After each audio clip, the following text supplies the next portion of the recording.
고린도후서 4장 1절부터 4절까지 제가 읽습니다. 이러함으로 우리가 이 직분을 받아 긍휼하심을 입은 대로 낙심하지 아니하고 이에 숨은 부끄러움의 일을 버리고 괴율 가운데 행하지 아니하며 하나님의 말씀을 혼잡케 아니하고 오직 진리를 나타내므로 하나님 앞에서 각 사람의 양심에 대하여 스스로 천거하노라. 만일 우리 복음이 가리웠으면 망하는 자들에게 가리운 것이라. 그 중에 이 세상 신이 믿지 아니하는 자들의 마음을 혼미케 하여 그리스도의 영광의 복음의 광채가 비추지 못하게 함이니 그리스도는 하나님의 형상이니라. 아멘. 고린도후서 4장 1절부터 4절까지의 말씀을 읽었습니다. 우리는 얼마든지 성경을 이용하여 바르게 해석하기보다는 잘못 해석하고 잘못 전하고 잘못 믿고 잘못 가리키고 그 속에서 살아가기가 쉽습니다. 예를 들어 고린도후서 4장 4절에 보면 그 중에 이 세상 신이 믿지 아니하는 자들의 마음을 혼미케 하여 그리스도의 영광의 복음의 광채가 비추지 못하게 함이니 그리스도는 하나님의 형상이니라. 이 세상 신, 마귀지요. 마귀, 사탄이 믿지 아니하는 자들의 마음을 혼미케 하여 복음의 광채가 비추지 못하게 합니다. 이러한 성경 말씀을 제대로 이해하고 알고 있어야 되는데 사람들은 하나님의 말씀을 다른 말씀을 극단적으로 잘못 이해하고 해석하면서 이런 말씀을 덮어버리고 가리워버리기를 좋아합니다.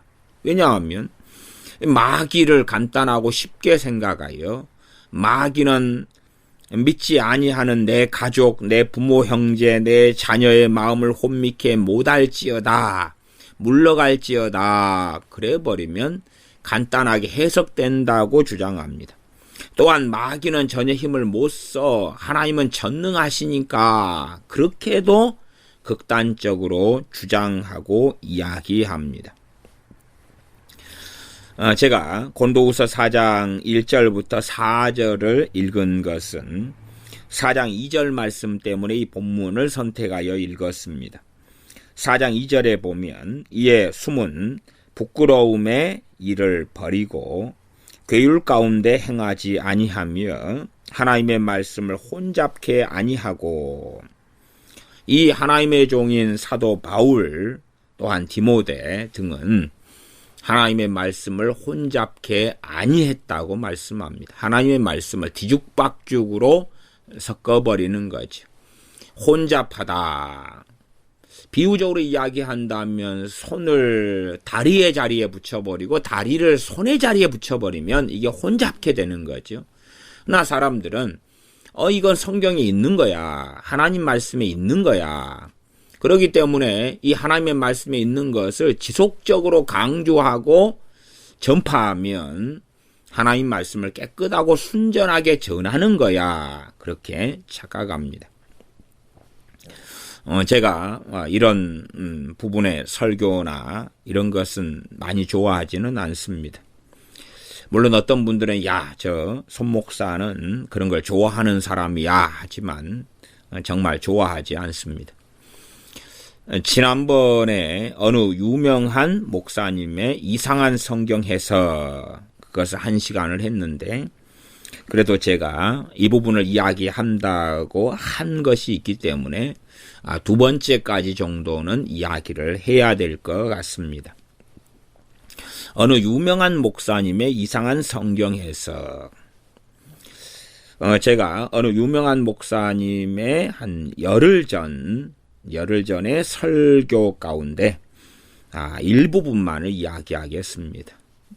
저는 이 유명한 목사님의 이 설교, 어느 설교가 1시간 한 15분짜리 설교인데 제가 들은 분량은 한 30분 정도밖에 안 들었습니다.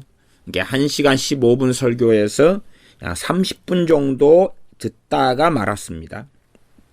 일단은 그래서 한 30분 정도를 제가 들으면서 받아쓰기를 했습니다.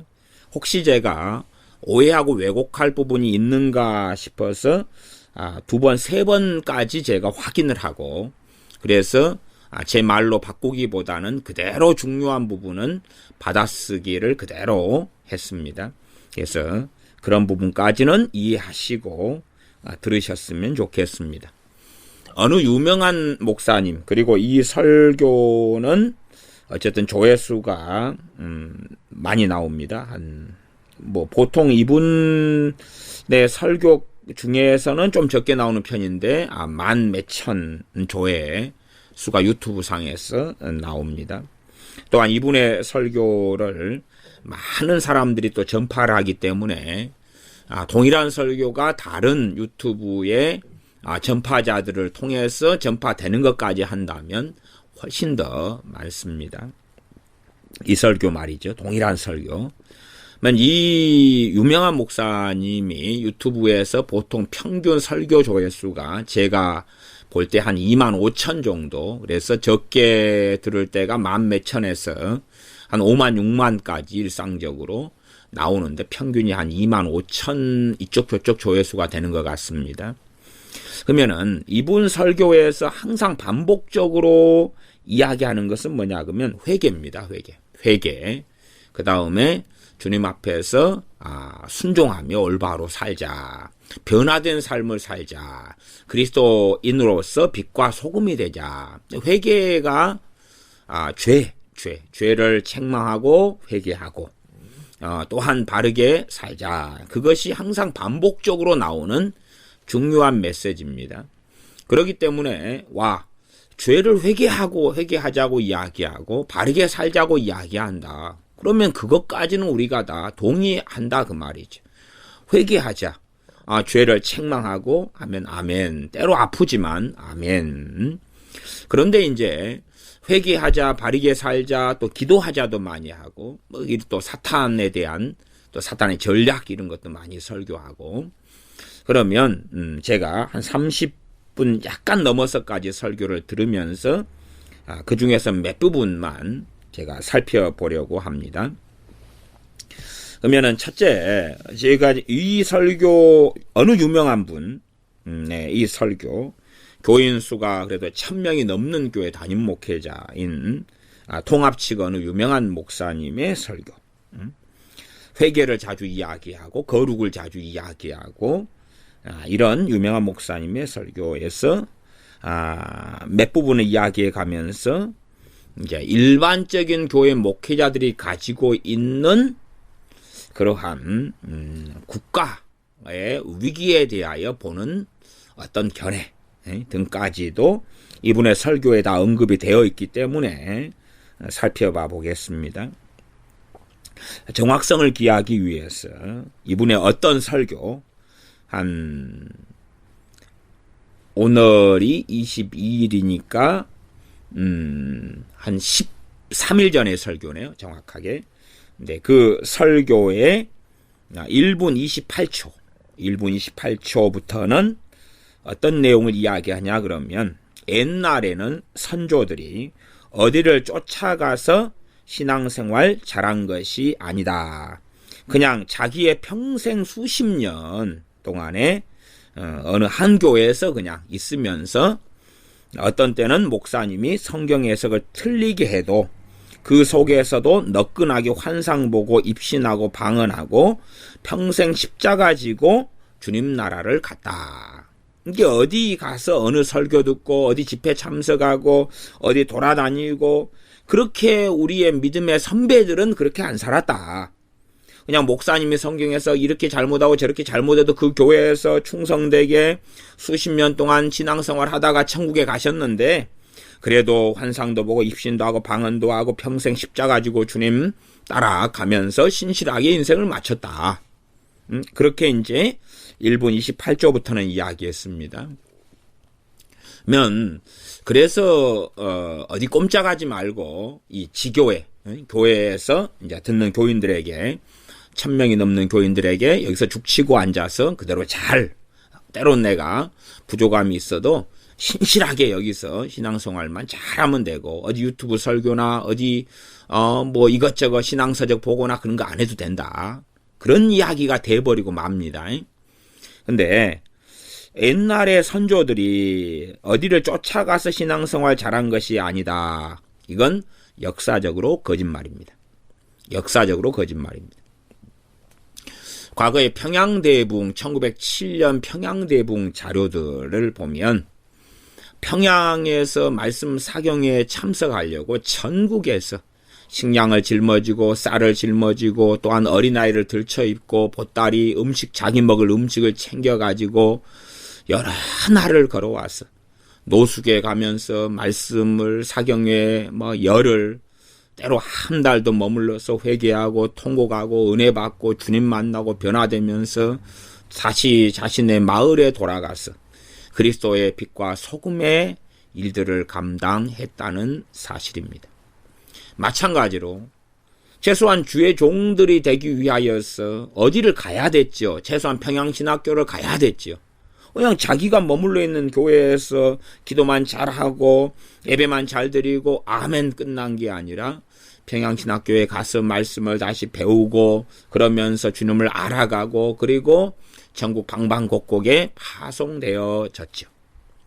또한 우리나라는 그렇게 해서 이 일제시대 속에서라도 정말 말씀을 찾아서 또한 기도처를 찾아서 기도하고 엎드린 기도하는 한국교회로 유명합니다.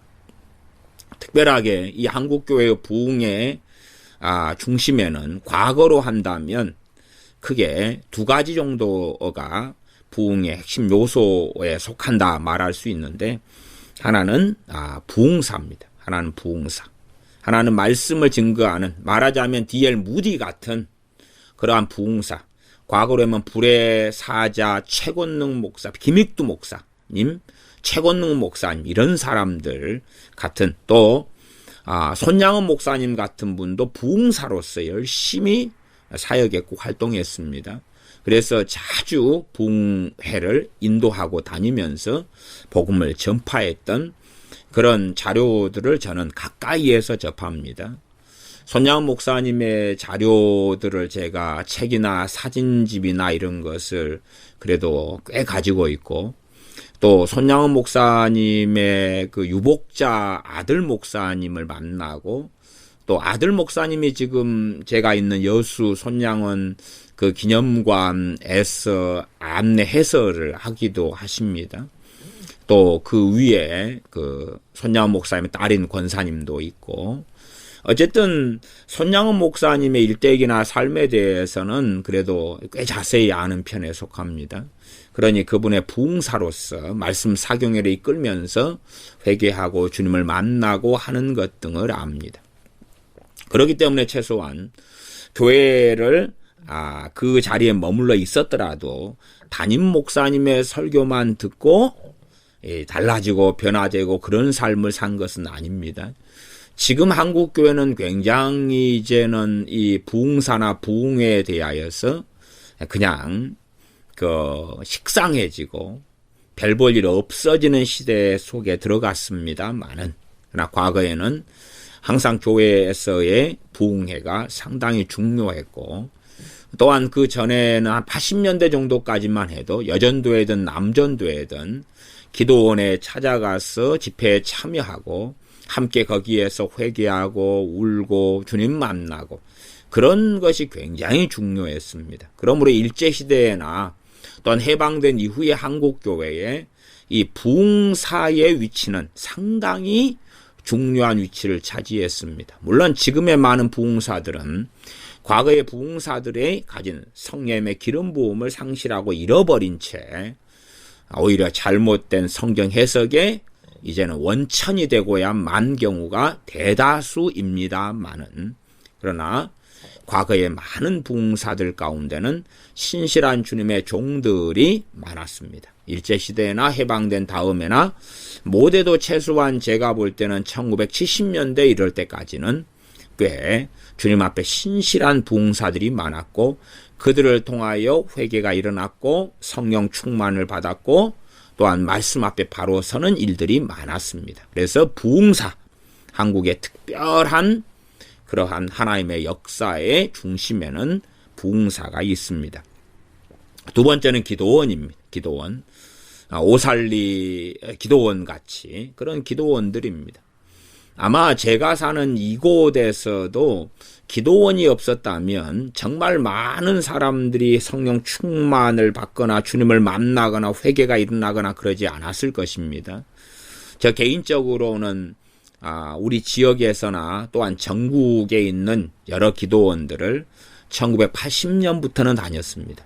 1980년부터 다녔으니까 지금 어쨌든 2018년이니까 38년째 기도원 등을 이용합니다. 38년째 기도원 등을 당했다 그 말입니다. 그러니까 기도원들에서 어떠한 일들이 벌어져 왔는가를 압니다. 우리 지역사회에서 기도원은 출발은 하나의 기도원입니다. 지금이야 이제 기도원들이 많아졌습니다만은 과거의 기도원들의 영성이나 성령님의 역사심 등은 거의 찾아볼 수가 없습니다. 심지어는 오살리 기도원 같은 경우도 과거 30년 전의 오살리 기도원과 지금의 오살리 기도원은 최소한은 그 성령님의 놀라운 역사 측면에서는 하늘과 땅 차이처럼 달라져 버렸습니다. 그때에는 병이 치유되고 성령 충만을 받고 회개가 일어나는 것이 30년 전에는 정말 놀라웠다면 지금은 이제는 별 볼 일이 없어져 버리고 말았습니다. 그나마 그래도 기도원들 가운데서는 오살리 기도원 그러면 현 한국 실정에서는 그래도 괜찮은 기도원에 들어간다. 저 개인적으로는 생각합니다만은 과거 30년 전과 비추면 너무나 큰 차이, 형격한 차이를 일으킵니다. 그래서 제가 이 37년 전에 우리 동네에 하나뿐이었던 기도원에 다녔을 때에 그때 많은 사람들이 와서 식량을 가져와서 밥을 해 먹으면서 텐트를 쳐가면서 회개하고 성령 충만받고 그리고 지 교회에 돌아가서 또한 주님을 그렇게 놀랍게 섬겼던 일들을 저는 목도하고 있습니다. 그렇기 때문에 평양대부흥 때든 우리나라 60년, 70년, 80년대만 해도 또 90년대 중반까지만 해도 기도원은 굉장히 활성화되어져 있었습니다. 그래서 우리 동네에 조금 가면 우리 지역사회로 한다면 과거에 어느 기도원 같은 경우는 여름 산상 집회를 할 때는 1만 명씩 모였습니다. 1만 명씩. 적게 모이면 5천 명, 1만 명 많이 모이면 그렇게 모였습니다. 그렇게 해서 거기에서 성령 충만받고 가슴을 치고 철야기도 하고 금식하고 그랬는데 지금 그곳은 가보면 20명, 30명. 산상 집회를 일주일에 한 명씩 한국의 유명한 강사분들을 불러서 집회를 하는데 기껏해야 20, 30명, 많이 모이면 한 40명, 50명까지는 모이는 경우가 있는 것 같습니다만은 일반적으로 제가 숫자 과거에 5,000명, 10,000명이 모이던 그 기도원에 20, 30명 모이는 것을 봅니다. 왜냐하면 지금은 그런 기도원에 가도 심령이 새로워짐이나 회개함이나 질병이 고쳐지고 치료되고 주님 만나고 이러한 역사들을 거의 상실했기 때문에 사람들은 이제 별로 가지 않게 되었다. 여러 이유 가운데 하나로서 저는 그렇게 듭니다. 그렇기 때문에 이 유명한 목사님이 옛날에 선조들이 어디 가서 신앙생활을 잘한 것이 아니다. 그러면 이것은 정말로 상식이 없는 이야기다. 그러니까 회개를 이야기하고 주님 앞에 바르게 삶을 이야기해도 결국은 교회 안에 교인들을 꽉 붙잡아 놓고 있는 방식을 사용하죠. 심지어 목사님의 성경 해석을 틀리게 해도 그 속에서 너끈하게 환상 보고 입신 보고 방언하고 평생 십자가 지고 주님 나라 갔다. 전체 이야기가 거의 다 틀립니다. 이게 거의 다 틀립니다. 교회에서의 신앙생활 하면서 환상 보고 입신하고 방언하고, 이 한국 교회가요 90년 중후반까지도요 대부분의 교회가 방언을 반대했습니다. 그래서 교회 안에서 방언 받는다는 것은 거의 없는 이야기입니다. 그러니까 아마 이 목사님은 교회에서 신앙생활 하면서 방언 받았는지는 몰라도, 물론 저도 교회에서 신앙생활 하면서 방언 받았습니다. 그런데 그것은 목사님은 방언을 세모, 그러나 실제로는 부정하는 은사 중단론을 가진 목사님이셨고, 그러나 교회 교인들의 충성된 교인들이 방언하고 또한 병 치유하는 은사들이 나타나고, 그러니까 반대하는 신학인데 반대할 수 없는 어정쩡한 상태 속에 있는 경우였지, 어떤 교회의 집회 중에 그런 게 아니라 그냥 성령 충만한 집사님들의 모임에 함께 참여하면서 함께 기도하고 저는 방언 은사를 받은 것입니다. 그냥 어떤 그런 것하고 다릅니다. 요 주변에, 저희 교회 주변에 있는 큰 교회들은, 통합직 교회들은 거기다 통성기도 같은 거 침묵기도로 다 바꿔버리고 통성기도나 방언기도를 최근 들어와서도 금지하고 있습니다. 그런 판국인데 지금 옛날 이야기를 너무 모르시는 거, 좀 담임 목회자의 육적이고 인간적인 입장에서 역사적인 것을 모르면서 왜곡을 해버리는 그런 이야기가 되고야 맙니다. 2분 35초 가면 동성애를 옹호하고 조장하는 전국 시도의 지자체에서 인권조례 103개가 발표되었다. 제가 최근에 102개라고 말 하나를 실수한 것 같네요. 103개. 지난 2일 날 충남에서 인권조례 폐지안이 올라갔는데 가결되어서 폐지되었다. 폐지에 찬성 25표, 반대 11표로 폐지되었다. 우리나라 103개 지자체에서 인권조례가 폐지된 것이 처음 있는 일이었다. 2012년에 제정된 인권조례안이었다. 2017년 4월부터 폐지하기 위해서 충남에서 폐지하는 운동이 일어났다. 그리고 지자체 103개 인권조례 가운데 하나가 폐지됐다. 그렇게 이제 자세한 설명을 합니다. 당연히 이 목사님은 동성애를 반대하는 목사님입니다. 그까지는 참 좋죠. 5분 30초로 가면 우리가 인권조례안 폐지 같은 것을 해줘야 원수 마귀가 무서워하게 된다. 이렇게 이제 이야기합니다. 이것은 잘못된 마귀론입니다. 잘못된 마귀론이. 인권조례안 같은 것을 폐지해줘야 마귀가 무서워한다. 그러면 인권조례안 같은 경우는 만들어진 것이 몇 년 되지 않았죠. 몇 년 되지 않았어요. 지자체 103개 중에서 이제 하나 폐지되고 102개 지자체가 하는데 과거에 없었어요. 없었죠. 한 지가 얼마 안 됐으니까. 몇 년이에요, 몇 년. 주로 2012년 이 중심으로 해가지고 인권조례안이 만들어집니다. 그렇기 때문에 그러면 그 전에라면 인권조례안이 하나도 없었을 때는 마귀는 얼마나 무서워했을까요? 그죠? 무서워서 벌벌 떨었겠지. 인권조례안이 103개에서 하나 폐지됐는데도 마귀가 두려워 벌벌 떤다니까. 하나도 없었을 때는 얼마나 무서웠겠습니까? 대한민국에는 인권조례안이 없어. 너무나 무서워 죽겠어. 인권조례안이 103개 가운데 하나 폐지된 것이 무슨 대단한 일입니까? 그런 일을 하고 또한 폐지하기 위해서 수고한 분들의 노력은 너무나 귀하고 귀합니다. 나 그것 때문에 마귀는 두려워하지 않습니다. 그것 때문에 마귀가 두려워한다니요. 인권조례안 하나 폐지한 것 때문에 원수 마귀가 무서워한다면 대한민국을 지 마음대로 소나귀에 쥐고 주물럭주물럭 하는데 그 마귀가 무서워하고 있습니까? 아니면 동성애 축제를 계속 개최하고 있는데 마귀가 두려워하고 무서워하고 있습니까? 2013년에 WCC 부산 총회를 했는데 그 전에 총회 안 할 때는 이제 무서워하다가 총회 하니까 니나노 그리고 좋아서 난리치고 있습니까? 그런 것은 얼마나 더 많이 대한민국의 죄가 관영해 가고 있는데 기껏해야 100세계 인권 조례안 가운데 하나 폐지됐다 해서 마귀가 무서워하게 된다. 그런 인권 조례안 폐지 같은 걸 해줘야 마귀가 원수 마귀가 무서워하게 된다.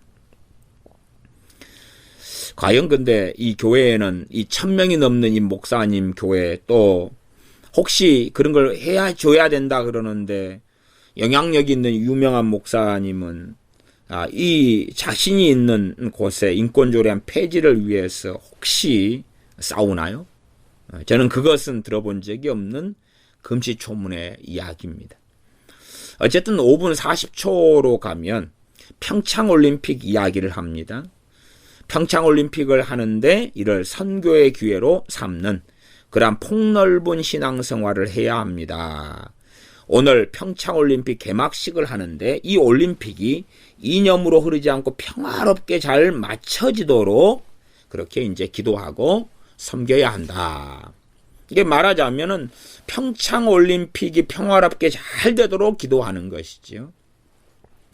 평창올림픽을 향해서는 크게 두 가지 기도가 있는 것 같습니다.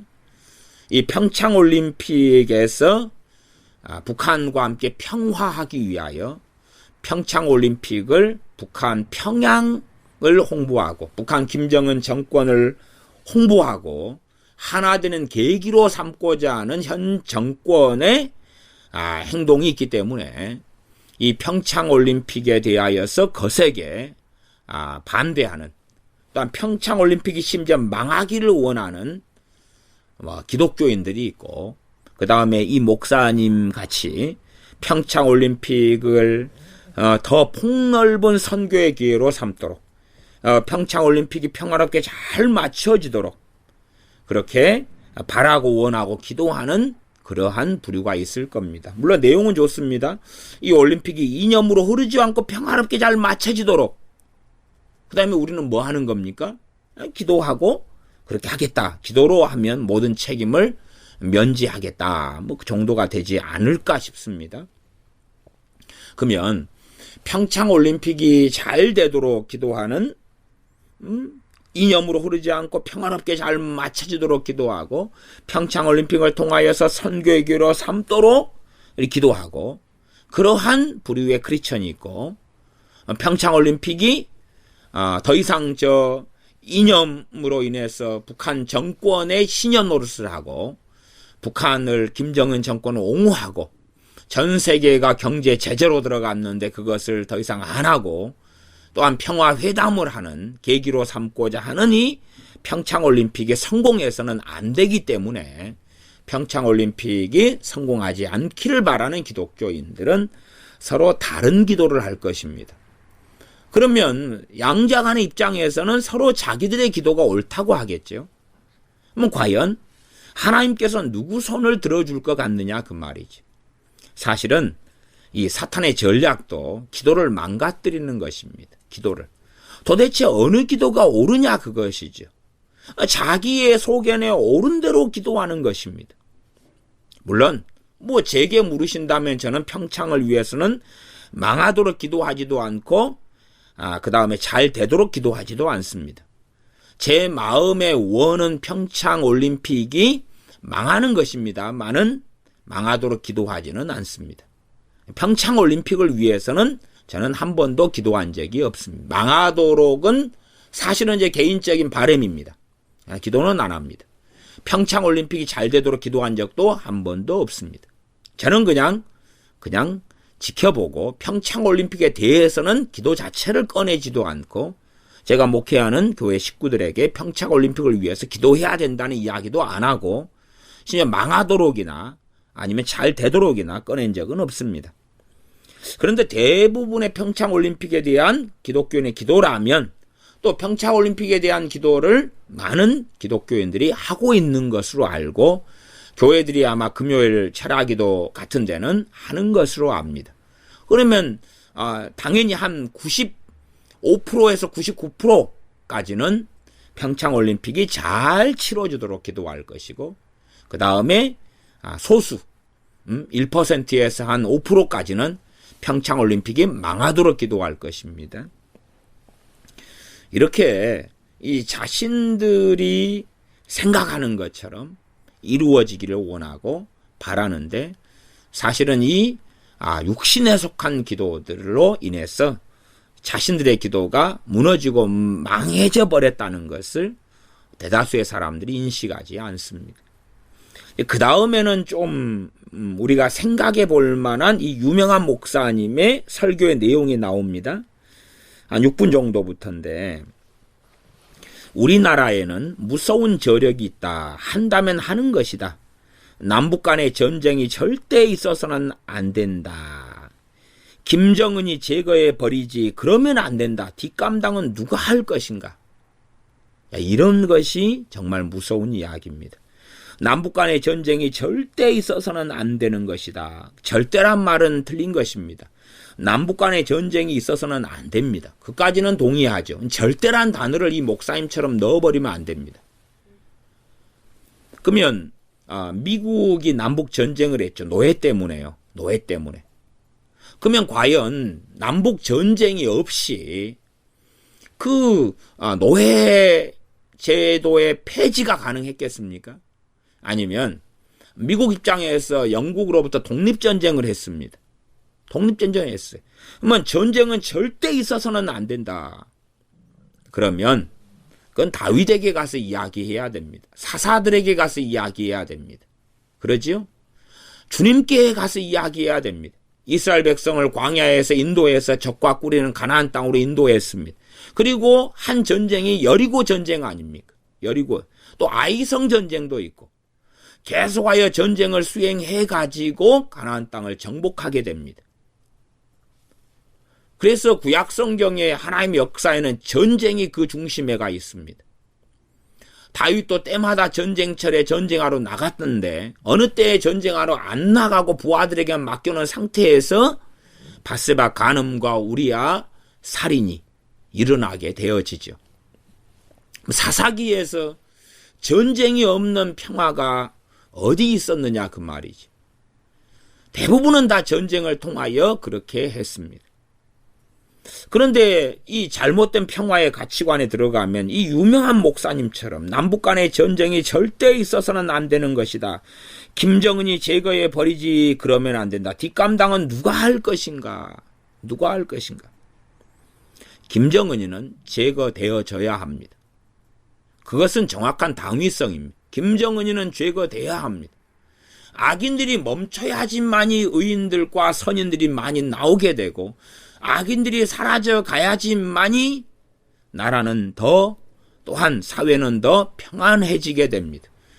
악인들이 창궐하고 많아지면 사회는 악해지고 강팍해지고 이 광풍 속에 폭풍 속에 들어가는 것을 구약 성경은 특별히 잠언이나 시편 등은 말씀하고 있습니다. 그러니까 성경을 제대로 보지 않는 것이죠. 아마 이 목사님의 사상 속에는 김정은이는 제거돼야 될 악의 축이 아니라고 보는 것 같습니다. 그래서 김정은이 제거해 버리지 그러면 안 된다. 당연히 김정은이가 제거되면 그 다음에는 폭풍도 있고 심각한 일들도 존재하게 될 것입니다. 그래서 제가 전에 북폭을 하는 것이 좋으나 그것이 해피엔딩으로 간단하게 끝날 문제는 아니다. 저도 북폭을 기대하고 원하는 사람에 속합니다. 그러나 그것이 간단히 북폭을 했다. 그러므로 그냥 가볍게 깨끗하고 단촐하게 끝나는 문제는 아니다. 그래서 이 유명한 이 목사님과 일부분은 저하고 견해를 같이 하는 면이 있습니다. 김정은이가 제거되어서 간단하게 끝나는 문제가 아니라 뒷감당이 존재한다. 그러나 그럼에도 저는 제거되어야 한다면 제거해야 한다고 보는 입장이고, 이분은 뒷감당이 무서우니까 김정은이 제거해 버리지 그러면 안 된다라고 설교하고 있습니다. 그 다음에 설교의 내용이 계속 이어지는데 제가 읽어보겠습니다. 미국은 북한이 대륙간 탄도미사일 등으로 우리를 자극하지 않느냐. 그러니 하와이 괌기지의 미군으로 북한을 공격하려고 하는 것이다. 미국이 이제 북한을 공격하려고 한다 그 말이죠. 그 명분은 대륙간 탄도미사일로 북한이 미국을 공격한다 이런 협박을 하기 때문에 우리가 미국이 북한을 공격해 버리겠다 그러고 있는 것이다. 그러면 북한은 미국 본토를 공격할 수 없어서 결국 남한을 공격하게 되는 것이다. 지금 이런 판국으로 가고 있다. 북한이 미국을 협박하고 있고 그래서 미국은 북한을 공격하려고 하고 있다. 이런 판국이다. 그리고 이제 얼마간 실제 지금 대한민국과 미국, 북한 사이에 벌어지는 일을 이야기하고 있습니다. 그러나 그 앞에 전제로는 이미 김정은이 제거해 버리지 그러면 안 된다. 그렇게 이야기하고 남북 간의 전쟁이 절대 있어서는 안 된다. 그렇게 지금 설교하고 있는 것입니다. 설교하고 있어요. 왜? 평화, 무조건 평화해야 한다고 이야기하는 거죠. 8분 정도에는 뭐라고 설교하냐 그러면 하나님께서 지도자들의 마음을 잘 잡아주셔야 한다. 고레스 왕을 사용하시고 바로의 마음을 강팍해 하시고 헤롯의 마음을 움직이고 등등 정치 지도자들의 마음을 하나님께서 꽉 잡고 있듯이 이게 정치 지도자들의 마음을 하나님께서 꽉 잡고 있는 것처럼 바로의 마음을 강팍해 하신 분이 하나님이시고 헤롯의 마음을 하나님이 움직였고 헤롯의 마음을 하나님이 움직여서 그래서 세례 요한을 죽였나요? 헤롯의 마음을 하나님이 움직이셔서 세례 요한을 죽였나요? 바로의 마음을 강팍해 하셨지만 그러나 바로가 선택하고 결정한 것은 또한 바로의 선택이었습니다. 스스로 강팍해 됨과 하나님이 강팍해 하심 양자가 다 있는 것입니다. 하나님께서 은혜를 주셔야지만이 되는 것이. 근데 지도자들의 마음, 정치 지도자들의 마음을 하나님께서 꽉 잡고 있듯이 그러면서 설교를 하는데 정치 지도자들의 마음을 하나님 꽉 잡고 있다고요? 이런 식의 궤변으로 따지면 김일성이, 김정일이, 김정은이의 마음을 하나님께서 잡고 있다는 성경 해석을 하고 있는 것이지요. 이런 것이 회개를 이야기하고 순종을 이야기하고 주님을 따라 살아야 되고 거듭남과 변화를 이야기하고 그런데 알맹이를 보니까 앞뒤는 그런데 알맹이는 그게 아니잖아요. 설교 때 이야기하는 알맹이가. 근데 기도해야 된다고 그 다음은 이야기합니다. 제가 이분의 설교를 그 다음에 읽어보면 우리가 기도해야 한다. 우리가 더러워지면 안 된다. 왜 더러워지면 안 되냐? 그 이유는 우리가 더러워지면 이러한 하나님께서 정치 지도자들의 마음을 잡고 있는데 근데 이것이 이제 전쟁으로 간다 그 말이죠. 우리가 기도하고 우리가 더러워지면 안 된다. 더러워지면 전쟁이 벌어진다. 그 다음엔 키는 하나님이 쥐고 계신다. 키는 교회가 쥐고 있다. 정치인들이 쥐고 있는 것이 아니다. 그렇게 따지면 이 양반은 앞과 뒤가 다른 이야기를 합니다. 하나님께서 정치 지도자들의 마음을 쥐고 꽉 잡고 있다. 그래놓고 또 키는 하나님이 쥐고 계신다. 그리고 정치인들이 쥐고 있는 것이 아니다. 하나님이 지금 정치 지도자들의 마음을 꽉 잡고 있다면서요. 또 무슨 이야기를 합니까? 이건 정치인들의 어떤 자기 마음대로 못하게 하나님께서 하고 있다. 이런 이야기인데 키, 이 전쟁에 대한 키가 하나님이 쥐고 있는데 결국은 교회가 쥐고 있다. 이런 이야기는 제가 동의하는 이야기입니다. 키는 교회가 가지고 있죠. 교회가 당연히 거룩하고 회개하고 그러면은 나라는 평안할 거지요.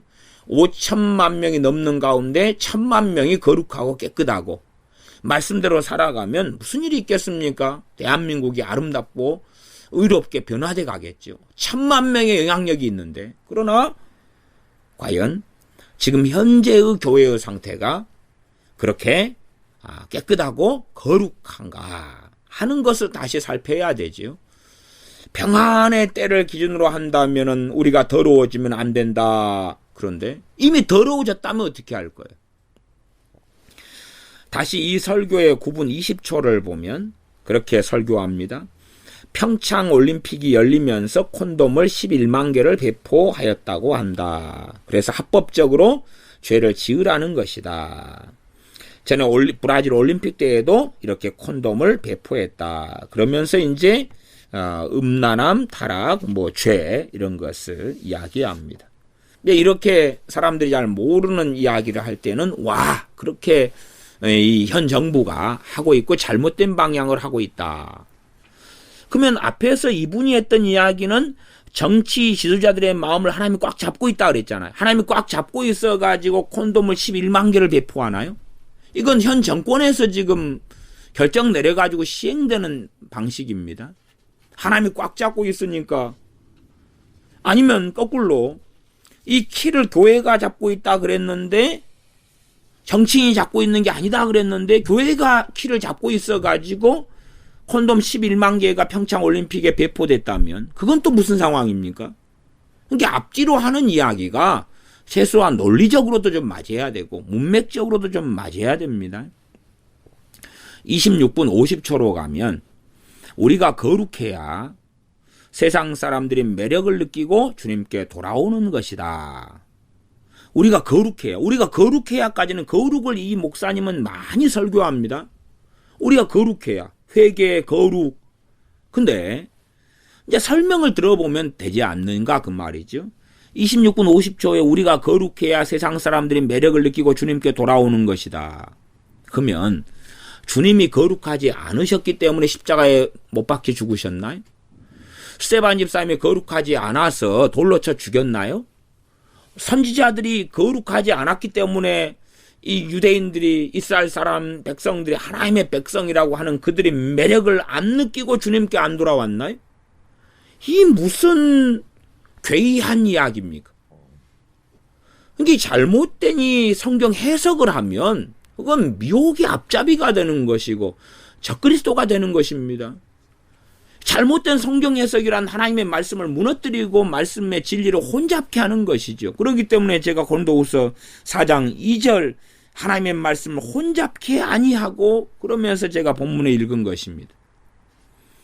우리가 거룩해야 세상 사람들이 매력을 느끼고 주님께 돌아온다. 이게 무슨 놀랄 노자입니까? 오히려요, 교회가 세속화돼야지 사람이 많이 옵니다. 미국의 조엘 오스틴의 교회, 죄를 이야기하지 않고 회개를 이야기하지 않으니까 사람들이 부글부글하게 들어온 것입니다. 세속화된 교회에. 왜 저 로마 가톨릭의 사람이 13억 명이나 되고 부글부글 많습니까? 마음대로 우상숭배해도 되고 마리아상 앞에서 자신들의 우상숭배 방식을 따라 절하고 기도해도 되고 아무 성인에게 빌어도 되고 마음에 드니까 그렇지요.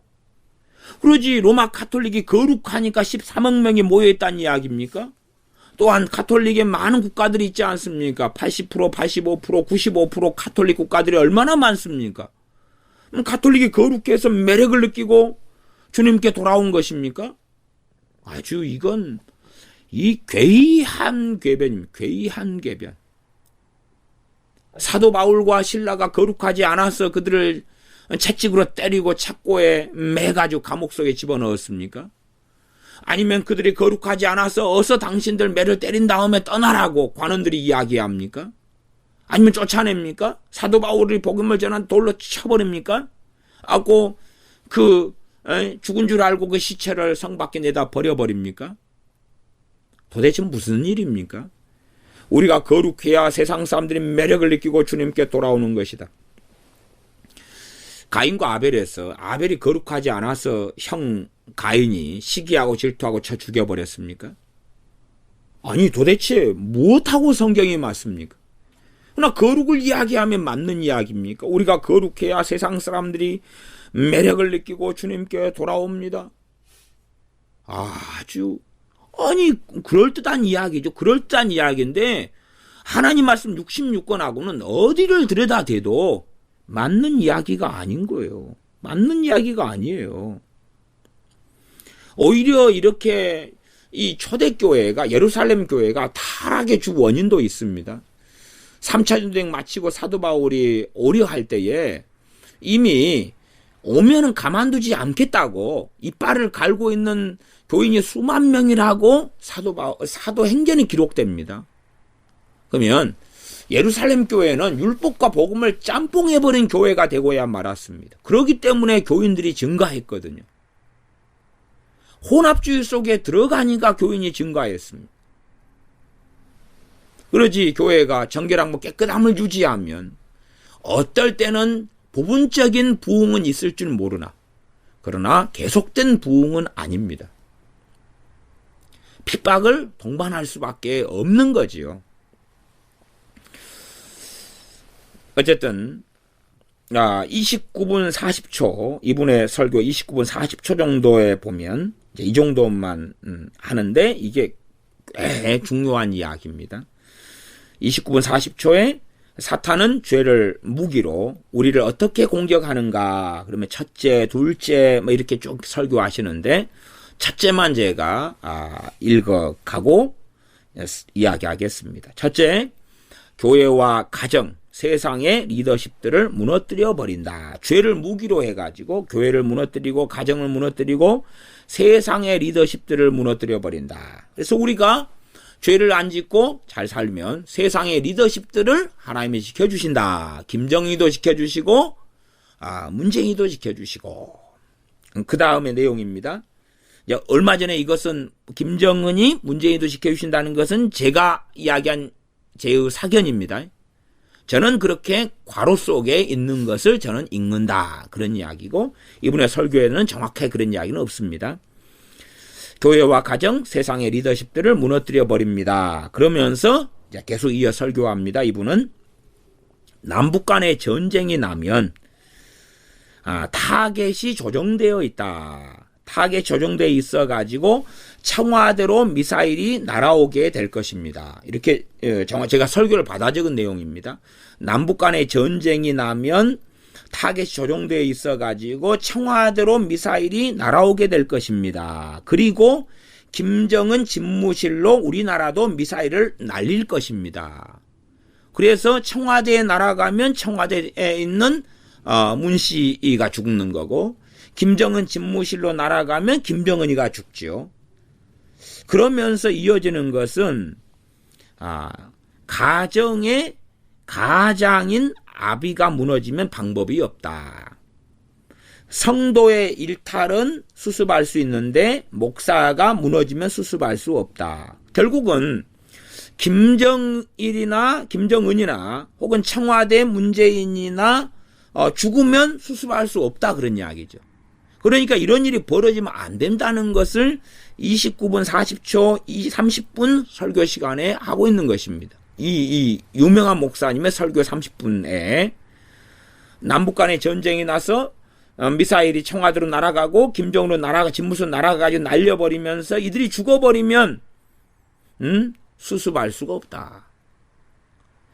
가정의 가장인 아비가 무너지면 방법이 없다. 아들이 무너지면 부모가 다시 세워주면 되고 목사가 무너지면 답이 없다. 교인이 성도가 일탈하면 수습할 수 있는데 그러니까 리더들을 죽기 살기로 마귀는 무너뜨리는 것이다. 리더들을 무너뜨리는 것이다. 통치자 하나가 넘어져 버리면 나라가 들썩들썩해져 버린다. 지방 공무원 하나가 죄 짓는 것과는 비교가 안 된다. 통치자가 무너져 버리면. 그러니까 지금 앞에가 미사일 날아가는 이야기를 했잖아요. 그럼 결국은 청와대 문이나 북한의 김정은이나 전쟁을 통하여 죽는 이야기겠죠.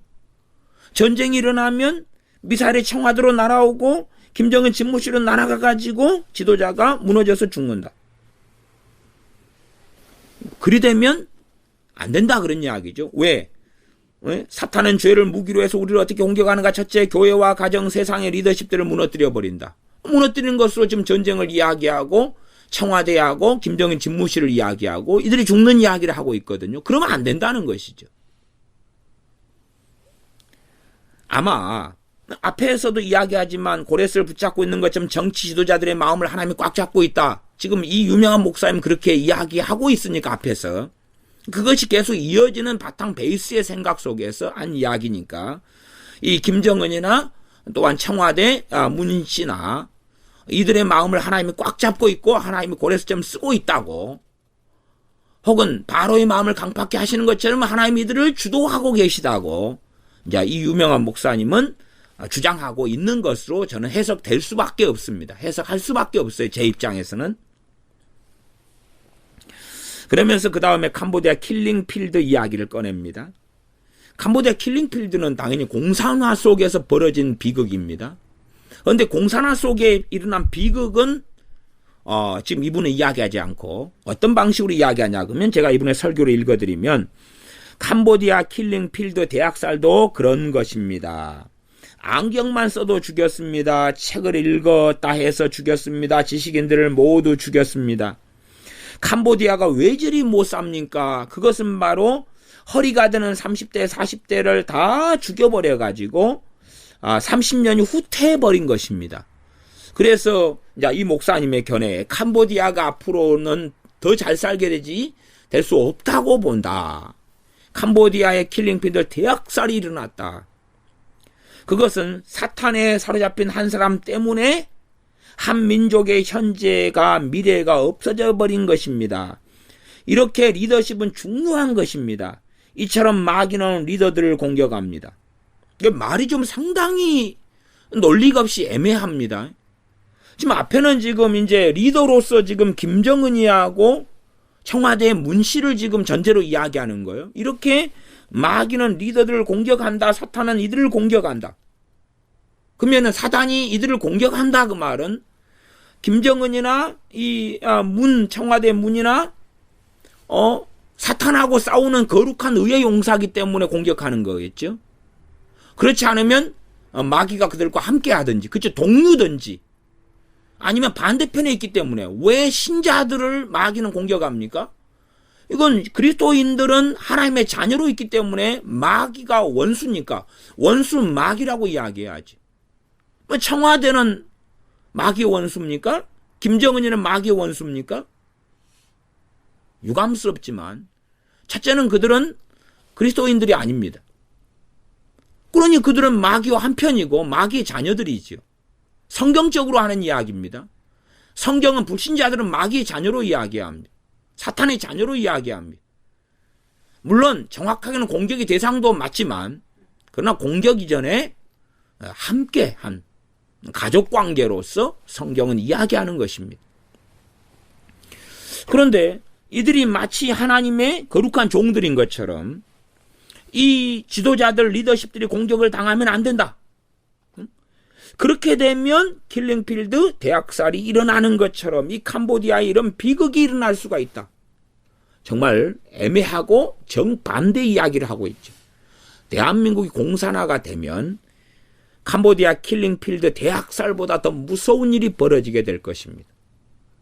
그런 것이에요. 그러니까 악한 정권은 무너져야 하는 것입니다.